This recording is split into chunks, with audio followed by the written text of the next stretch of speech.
Right, hello everybody. Welcome to today's trading podcast. This is Adrian Boothby here, head of trading at Trend Signal, and as ever, I'm joined with our chief analyst and chief executive, Jerry Miller. Hi, Jerry.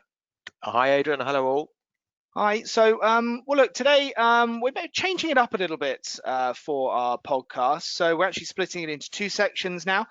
So we'll do our Forex and stock market review to start with, and a separate podcast where we're going to do a review for the trading week ahead. And this week, we're going to be looking at really how investors are looking past the infections at the moment. There's a lot of new cases coming in, a lot of infections in COVID coming in the States and other places, and yet that stock market seems to be extremely resilient for now, at least, really anyway. And we're going to talk about why that's happening, why that's the case with the stock and stock markets, and also we're going to talk about the different changes and what's happening in the Forex markets and commodity markets really as well. So, Jerry, why don't you kick us off? And I know this is obviously a financial podcast, but obviously COVID still continues to be extremely important, and cases are kind of back on the rise, aren't they, really? Well, they are. Yeah, I think the World Health Organization announced more than 230,000 cases, which were recorded on Sunday, which is a record. And you think, wow, hang on a second, we're all easing our lockdown measures. And of course, Europe is not the center for the pandemic anymore. Yeah. It's really moving to the likes of India, Latin America, obviously, and North America, the United States. They're still seeing cases rise. We had a record number of cases announced in Florida, 15,300. In one day. Significant numbers, aren't they? And I was listening to something a while ago, and it was talking about how perhaps we're on maybe a less lethal strain at the moment that infects maybe 10 times more actively than the previous strains. You had the Wuhan strain, and then you had the Italian strain, some were calling it. So what you're finding potentially is what normally happens is that the more infectious it is, the less, or the more transmittable it is, the less dangerous it tends to be. And that could kind of make sense because we're seeing a big increase in infection numbers in the States, but not necessarily the mortality rates, aren't we? Yeah. And we're wondering if that's a time lag, or is that the fact that actually it's just a little safer? Not safer, perhaps that's the wrong word, but less virulent. Yeah. I certainly think that's what the markets think. And the markets, remember, we've got to make this distinction very clear. The stock markets are not the economy and not the real world. The stock market prices are based on a lot of it on future expectations. So we shouldn't be fooled into thinking that all is necessarily well, but economically, a lot of investors and traders believe it is. But remember, there are lots of reasons why investors are buying equities, because there's nowhere else to put your money, which we've discussed before. So, but I do think you're right about the virulence of the virus now. It may have morphed, as you said. It's likely that it is more infectious, but nothing like as lethal. And one of the things that a lot of analysts are saying is that the mortality rate still remains relatively low, which is sort of backs up what you're saying, Adrian. But then you get reports that hospital emergency rooms, the ICU beds, the intensive care unit beds are almost full in lots of major cities in the south. So the mortality rates could start to rise. Will that affect market sentiment? It probably would do, but it depends on the scale. But I think for now, the market's pretty unfazed by the rising infection numbers. When you look at what happened overnight, wow. Well, you look at Disney, who reopened last week. So they reopened, and then they closed back down again over in Florida, and then they've opened back up again. And then you've got the record cases coming through, and it seems a bit mad. But then Universal didn't close, and then SeaWorld didn't close. So you kind of think, well, perhaps Disney have to stay open, but it just seems a bit mad. The only thing in there sort of not defense, but mitigates the risk a little bit is the fact that those theme parks, they're not opening up any rides inside. So it's a lot of it is in the open air and the gatherings as well. So they're not opening the parades, and the fireworks are all off. And So yeah, and it's all outside, isn't it? So the Yeah, infection rate supposedly is about 20 times more inside than it is yeah, outside. So which is kind of makes huge. sense, but at the Yeah. same time, I don't fancy going to Disney World right now. That's for sure. Well, you're not going to get on a plane, which is a risk, to go to a theme park in Florida where you've got 15,300 new cases a day. I Yeah. mean, but hey, as I've said at the beginning, the stock market is one thing, the real economy is another thing. But for now, investors are definitely hooked onto the fact that all the numbers are improving. We had great, ISM non-manufacturing data out last week. That's service sector in the US, a lot better than expected. So the numbers back up what the markets are doing, despite this increase, what is described still as the first phase of infection in the US. You've got it in the rise in South Africa, South Asia, India is significant. So, these cases are not happening in the first world countries, as it were. So Mm. just the US, but we've already discussed the reasons why the markets are not too unfazed by that. But Yeah. look what happened overnight, Adrian. So you got Oh yeah. China up 1.9%, and that's after having its best week in I think 5 years last week.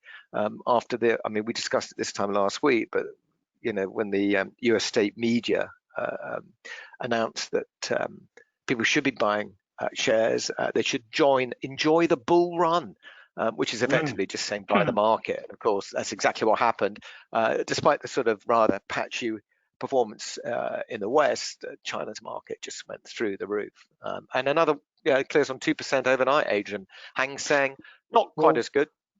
what's interesting is, I mean, I woke up this morning, had a look at my various sort of feeds that I look at for what's going on, and IG was quoting, they do a weekend Dow, a weekend US index market, and they were quoting it down 200. So, and all of a sudden up it goes again. It's just that constant thing, isn't it? Where every time the market goes down a little bit, it seems to just want to pop straight back up. And we Yeah, as you said earlier, we talked sort of long and hard, is that there is no alternative. Bonds are just a bit of a waste of time. Gold, we'll talk about gold in a second when we do the review for last week, but it just feels like we're just thinking so far ahead at the moment, and that we're not worried about these infection rates at all. no, that's right. And I think there's a feeling that there's only so much, you know, each country should sacrifice economically.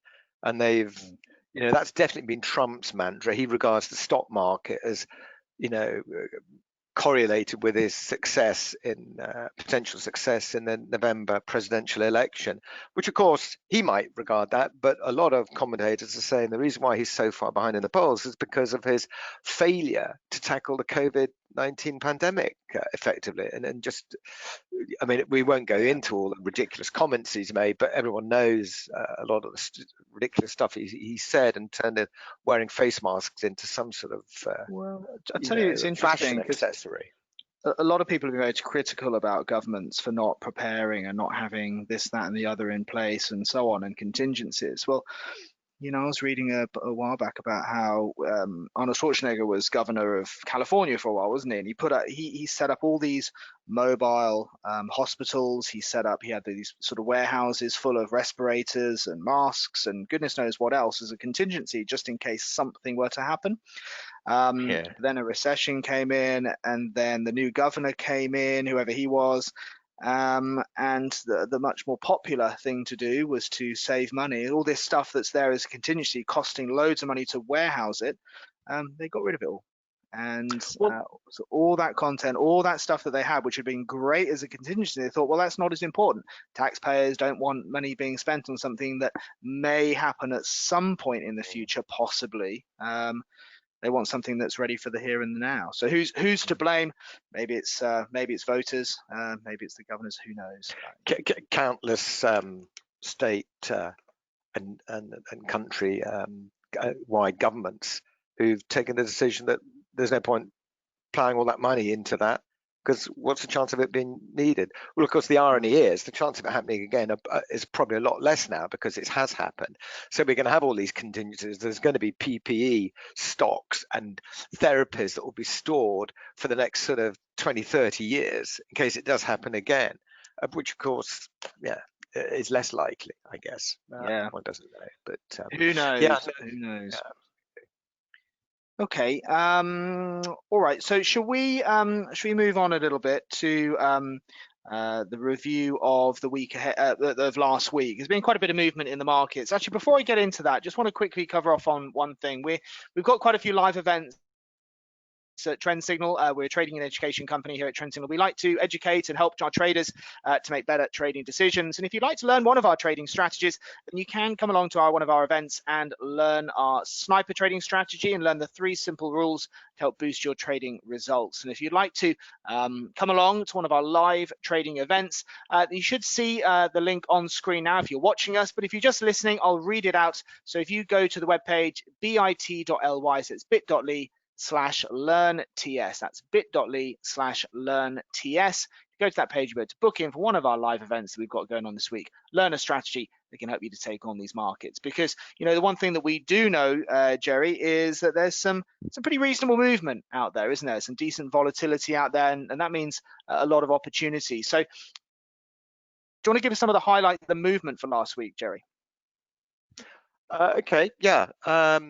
So last equities, they're actually a bit patchy, really. The FTSE was struggling because of sterling strength, and gosh, it's you don't often talk about sterling strength, but I don't know if you can put up a chart on sterling, but sterling really outperformed other currencies last week. It was up about 1.5 cents against the dollar. Which is one of the reasons, ironically, why the FTSE did not perform. And the FTSE, the reason why it doesn't perform so well when sterling's strong is that it makes the shares in the UK based in euros and dollars look more expensive. And that's the main reason why when you look at a chart of the FTSE, it really looks as if it's going nowhere over the last month. And actually, it is going nowhere over the last month. So there you can see the strength in sterling. Compromising any strength in the FTSE. I mean, look at that chart, Adrian. I mean, what does that tell you? It's incredibly erratic, and that's just the way of it. What's it down to? Brexit, the ongoing negotiations with Michel Barnier and David Frost from the UK side. Still a few hurdles to jump over, but I think we're going to achieve some sort of trade deal. It might be quite limited, but the angst that is built in sterling has definitely found a bit of a release valve last week as it recovered a little bit. So otherwise, now up 247, not much, only 1%. In today's sort of recent volatilities, it's not a great deal, is it? S&P 500, that's the very more sort of closely followed index. It covers all the top 500 stocks in the US, up 55 points, which is about 1.75%. And the DAX, a little bit like FTSE here in the UK, pretty sort of mediocre moves, really 105 points on the week. Gosh, it will do that in an hour. A lot really stronger than the FTSE generally, though. And if you look at where it's come from off the lows from the 11th of June, we're back up towards those early June highs, whereas the FTSE has not really recovered anything like to the same extent. So FTSE definitely the one that's flagging the most there. I mean, S&P is pretty much at those early June highs back again now. After actually, Friday we were sort of talking about short trades potentially on some of these indices, and actually the market just straight back up again Friday into the close. That's right. No, it was a decent recovery, and I think one of the things that sort of helped it, we had some data out last Friday, the PPI, the core PPI, the producer price index. It's not something that many people follow, but it's sort of a leading indicator for future inflation. And it was horrendous. I mean, I say horrendously weak. It was very weak. The consensus was for a modest rise in the cost of goods and services going into production, and that's what the producer price index is, minus 0.3%. I mean, there's just no inflation anywhere, Adrian, and that's it's sort of helped. The stock market likes it. Dollar doesn't really. Why? Well, it means there's going to be no pressure on rates. And if anything, I honestly believe that they will start, if things remain the way they are, and if the numbers don't stack up, the Fed could consider negative rates, a bit like the Bank of England are. Yeah. Well, okay. So a bit of a risk-on move, really, ish. Last week, dollar under pressure, and the stock market on the rise a little bit. Yeah, very, very, very much so. Didn't stop gold though, did it? I mean, No, normally, no. you'd expect in that sort of scenario, gold to sort of ease back a little bit. But I think there's something a bit different going on with gold, isn't it? It's more about sort of the safer play compared to, say, bonds, which you're kind of losing money on right now. Yeah. Really. Well, you hit the nail on the head, and I think what you've got to remember is that there are a lot of retail traders out there, a lot of retail investors who are making their own trading decisions rather than just giving their money to a professional fund manager. And gold really has tracked higher, and it continues to be what I would call a sort of retail choice for a safe haven investment. And you might say, well, Jerry, why are people buying a safe haven investment when the stock market is going up? They can't, it can't be risk on, i.e. people buying equities, and also risk off buying gold. But I think gold's got its own momentum, really. And I think the weaker dollar helped gold again. But you've just got to wonder, for the short to medium term, I'm not sure what's going to upset gold. The only thing I could really see upsetting gold is a big risk on move, because I think gold is more vulnerable to a stronger dollar than a sustained sell-off in equities, because in a way it's priced in a lot of risk anyway, hasn't it? But so that's what I think that's probably where the potential weakness in gold lies. And remember, it's one of those commodities that pays you absolutely nothing, Adrian. You don't get anything. You get charged to hold it, to insure it, to finance it. So it needs momentum, and if it runs out of momentum, that's when you get the old cascade happening. And you're right about bonds, by the way. Just to be clear, then, so risk back just very quickly, risk on. Then that's effectively a push into risky assets. You're putting risk onto your portfolio, if you like, thinking it that way. So a big push into equities would likely then see where would start to hold off on gold price rises, maybe falls. Well, I actually think if there is a sudden sell-off in equities, i.e. a risk-off mode, you could actually see the dollar rally, and it's the rally in the dollar that I think could trip gold up. Otherwise, a risk-off move where equities suddenly fall, I don't think would push gold much higher, because gold has already priced in a lot of risk off. It's horribly complicated, but that's where I see the potential stumbling blocks for gold. Because people say to me, "Oh, Jerry, it's going to go to $1,900." You're talking about all-time highs. From there, it'll be just psychological numbers, Adrian. 1950, 1975, $2,000 an ounce, etc. Yeah. Okay, and what about oils? Just finally, Jerry.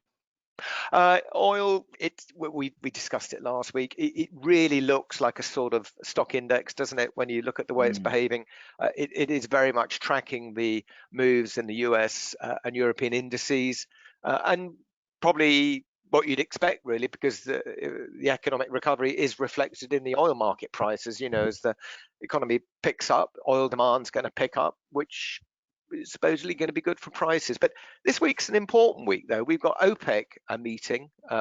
They're meeting via Zoom or whatever. It's one of those online meetings on Wednesday. Do you remember back in April, because of the collapse in oil price, OPEC had an emergency meeting and they slashed 9.7 million barrels per day off their production. And that was to try and counter the effects of the collapse in demand because of the COVID-19 pandemic. Well, because things are sort of recovering and normalizing in a lot of Western economies, OPEC's wanting to adjust the curbs on the oil production. So they're going to try and agree to increase production by 2 million barrels a day. So effectively, reducing the production cuts to 7.7 million barrels per day. And that's going to be a very gradual process that you'll see that revisited again. So that'll be fascinating on Wednesday when they come out with that data. Then that could create quite a bit of movement on the oil price, and of course that could have knock-on implications for some of the stocks as well. You know, the BPs, the Exxon Mobil's, the Shells of this world. Yeah. So I, definitely keep an eye out for that, investors. Yeah, I think oil's been walking a little bit of a tightrope, Adrian. It just looks like it's sort of really running out of momentum, unlike the sort of equities that we track. But we'll see. Time will tell. The market's going to do what it's going to do. Excellent. Okay. Well, look, what we'll do just very quickly, just going to go and invite you to our webinar again. So if you would like to learn one of our trading strategies and pick up a bit more from today's podcast, then please do tune into one of our live trading events this week. Go to bit.ly/learnts,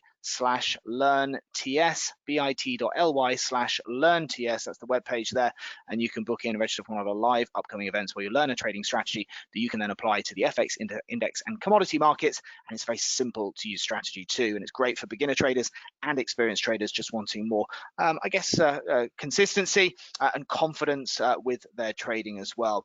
Now we're going to dial out now, and if you'd like to find out the main events for the week ahead, this is the first week we're sort of splitting our podcast in two. So the trading week ahead will be our other podcast, which you'll be able to find anywhere you're listening to this, and we'll be going through the calendar of events, the main events to be looking out for. It's going to create the real stimulus of movement for the coming week. But otherwise, stay tuned, everybody, and have a great week's trading. Bye-bye for now.